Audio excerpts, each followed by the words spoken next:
regarde Quentin, tu as vu cet arbre? Tu as vu comme il est gros, hein? Eh bien, il a vu 8 générations de grands-parents d'ici. T'imagines? Oui. Transmettre l'histoire de la famille et du parc à ses petits-enfants, c'est l'un des grands plaisirs de Béatrix Dussel. C'est elle qui entretient le souvenir de Jean-Hyacinthe Dussel, le patriarche de cette longue lignée. Fondateur de la première ferme-école de Neuvic, c'est à ce pionnier du reboisement que l'on doit les premiers résineux en Haute-Corrèze. C'est aussi lui qui a conçu cette propriété au XIXe siècle. Quand Jean-Hyacinthe s'est installé ici en 1830, il a tout remanié. C'est lui certainement, on pense, qui a dû faire la pièce d'eau dans les années 25-30, quelque chose comme ça. On sent très bien qu'il y a eu une volonté de créer des perspectives, des paysages différents, une partie plus boisée, une partie plus prairie. Il y avait des vaches à l'époque, des chevaux, des ânes. Et tout ce qui est nécessaire à la vie courante d'une propriété, les cochons, les poules, les lapins, etc. Le poisson dans la pièce d'eau, enfin on vivait en autarcie pratiquement. Hein. Fin 19e, des allées ensablées permettent aux élégants de musarder au bord de l'eau. À chaque naissance, les parents plantent une nouvelle essence, des arbres généalogiques qui font de ce parc un grand album de famille.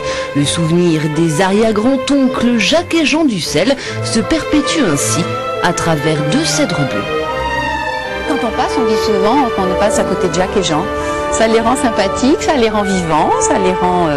Et puis ça entretient une mémoire aussi, même vis-à-vis des petits-enfants, etc. Bon ben, Jacques et Jean, pour eux, c'est pas n'importe qui. Ils savent que ce sont des ancêtres d'ici, qui ont vécu là. Voilà.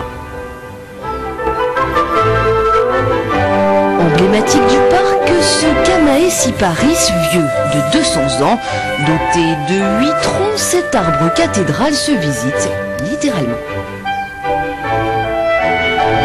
Alors ça, c'était l'arbre fétiche de mes 2 garçons, Guillaume et Arnaud, qui s'installaient des cabanes là-dedans. Alors ils avaient monté des petites échelles et des cabanes en hauteur, des cabanes perchées comme on fait aujourd'hui.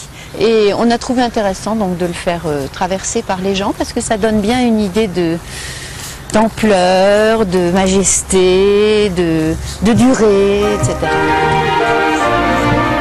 À voir aussi ce séquoia giganteum, 40 mètres de haut, 3,60 mètres de diamètre. Remarquable également les hêtres, ici un pourpre, là un tricolore.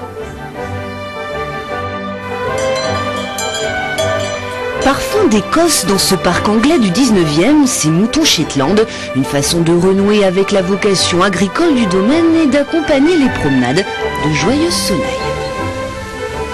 Très souvent, je me promène toute seule le soir, je fais le tour, je regarde. Je crois que je commence à les connaître presque branche par branche, tous ces arbres. Comme des amis qui sont là, je dis tiens celui-là il a une petite branche qui a séché, celui-là tiens il en a une nouvelle, voilà, donc c'est un peu ce côté-là ça m'apaise beaucoup aussi, je trouve que c'est très pacifiant la nature quand on se promène dedans.